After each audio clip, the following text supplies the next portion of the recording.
دا ګورئ دا ټول زما د امازان د اف بی ام آرډرز دي. سلګونه آرډرونه چې ډېر یې د 48 ساعتونو انټرنیټ نه شتون له وجې په لیټ شپمنټ کې راغلي، چې دا لیټ شپمنټ په اکاونټ هیلث باندې ډېر بد تاثیر لري. بد ریویو، بد فیډبک، کمپلین او د اکاونټ د بدلیدو خطر ورسره ډېر زیات اوسېږي. لکه څنګه چې دلته تاسو ګورئ چې ماته راغلی هم دی چې your account is at risk of deactivation. او دلته تاسو ګورئ هم چې له 100 څخه زیات آرډرونه له شکایت سره کنسل شوي، چې تاسو دا جنس کسټمر ته نشئ رسولی، نو ولې لیست کوئ؟ یا دغه کسټمر تاسو جنس په سټاک کې نه لرئ، نو ولې تاسو د جنس لیست کوئ؟ خو په حقیقت کې 48 ساعته انټرنیټ ته مو لاسرسی نه لرو تر څو دا منیج او کسټمر ته یې ولیږو. همدلته په لسګونو کسانو شکایتونه کړي وو او همداسې په لسګونو نور چې بد ریویو، بد فیډبک ورکړي وو، چې دا زموږ د اکاونټ هیډ لپاره ډېر یو لوی زیان کېدلی شي.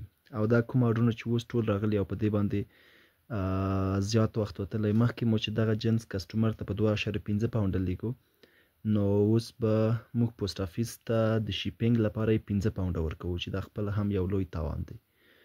او اکاونټ هیلث مو هم ات ریسک اف ډیاکټیویشن کې دی، یعنی د بندېدو امکان شته. او دا جنسونه چې تر څو کسټمر ته رسیږي د نورو شکایتونو راتللو امکان هم شته دی، چې مشتری هغه جنس چې کوم وخت توقع کول هغه وخت ورته نه رسیږي، چې د اکاونټ د بندېدو خطر لا هم زیاتیږي.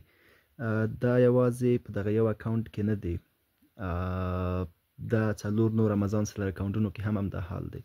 همداسې په ټیک ټاک شاپ سیلر اکاونټ کې، ای بی کې هم سیم دغسې قصه دی.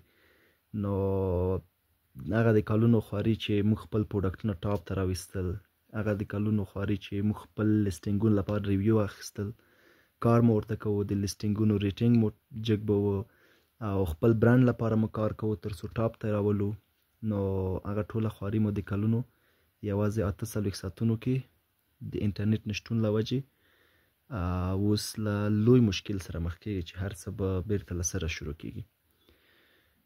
نو دا یو ډېر لوی مشکل دی چې شاید د دې څخه نور امازان سیلران هم افغانستان کې اوسېږي همدغسې یو مشکل سره. خو زه بیا امازان اف بی ام سیلر یم. اف بی ام سیلر ته معمولا دغه مشکل ډېر مواجه وي نظر اف بی ای سیلر ته.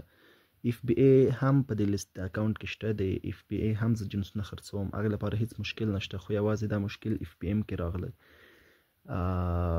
یعنی فولفیل بای مرچنټ، دا جنس په یعنی سیلر باید کسټمر ته تسلیم کړي او دا هر څه یعنی 100 کسان چې د ستا پروډکټ په اړه باندې امازان ته شکایت وکړي، نو معلومداره خبره ده چې ستا پاتې کېدل به په امازان کې غیر ممکن اوسېږي.